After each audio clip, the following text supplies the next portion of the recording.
सर्वांना प्रथम प्रजासत्ताक दिनाच्या 77व्या प्रजासत्ताक दिनाच्या मंगलमय शुभेच्छा आणि सर्वांना प्रथम क्रांतिकारी जय भीम जय शिवराय। प्रथम काल जो प्रकार घडला नाशिक या ठिकाणी त्या प्रकाराला आता 24 तास उलटूनही गेलेले आहेत। प्रथम त्या प्रकाराचा त्या ठिकाणी त्या आमच्या जे भगिनी आहेत त्यांनी जो निषेध व्यक्त केला ते माधवी जाधव वन विभाग कर्मचारी आणि दर्शना सौपुरे या सर्व भीमताईंचं भीम भगिनीचं मी त्या ठिकाणी प्रथम त्यांना क्रांतिकारी जय भीम करतो। बांधवांनो, काल जो नाशिक या ठिकाणी जो प्रकार घडला, आपले पालकमंत्री गिरीश महाजन नाशिक या ठिकाणी जलसंपदा मंत्री गिरीश महाजन पालकमंत्री नाशिक या ठिकाणी काल प्रजासत्ताक दिनानिमित्त त्यांचं त्या ठिकाणी ध्वजारोहण झालं। त्या ठिकाणी त्यांनी भाषण केलं।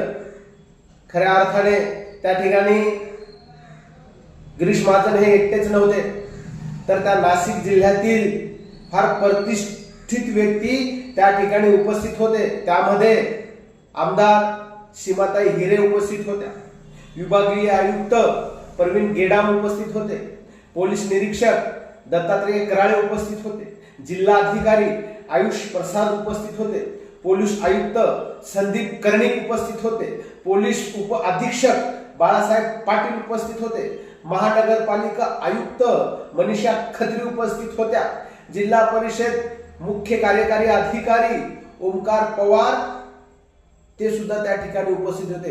हे सर्व इथे त्या ठिकाणी एवढे मोठे मोठे मंडळी उपस्थित असताना कालच्या भाषणामध्ये गिरीश महाजन यांनी जे काय भाषण केलं त्या भाषणामध्ये कालचा जो दिवस होता, कालचा दिवस म्हणजे प्रजासत्ताक दिन, कदाचित त्या गिरीश महाजनांना प्रजासत्ताक दिनाचं महत्व माहीत नसावं किंवा त्या गिरीश महाजनांना प्रजासत्ताक दिनाचा अभ्यास नसावा, म्हणून कदाचित त्या गिरीश महाजनांनी काल बाबासाहेब आंबेडकरांचं नाव मुद्दाम घेतलं नाही। कारण प्रजासत्ताक दिनाचा त्यांना जर का अभ्यास असता, प्रजासत्ताक दिनाचा जर का त्यांनी माहिती असती, तर कदाचित त्यांनी ते वक्तव्य असं घेतलं नसतं, बाबासाहेबांचं नाव घेतलं असतं। कारण ज्या वेळेस या ठिकाणी संविधान येतो त्या ठिकाणी आवर्जून बाबासाहेब येत आहेत। कारण प्रजासत्ताक दिन हे संविधान, प्रजासत्ताक दिन म्हणजे 26 जानेवारी 1950 ला या देशाला भारतीय संविधान बहाल केलं आणि तेव्हापासून आपल्या देशाचा राज्यकारभार चालू झाला। आणि मग ज्या वेळेस बाबासाहेब आंबेडकरांनी या देशाला भारतीय संविधान बहाल केलं त्याच्यानंतर आपल्या देशाचा राज्यकारभार चालू झाला। परंतु ज्या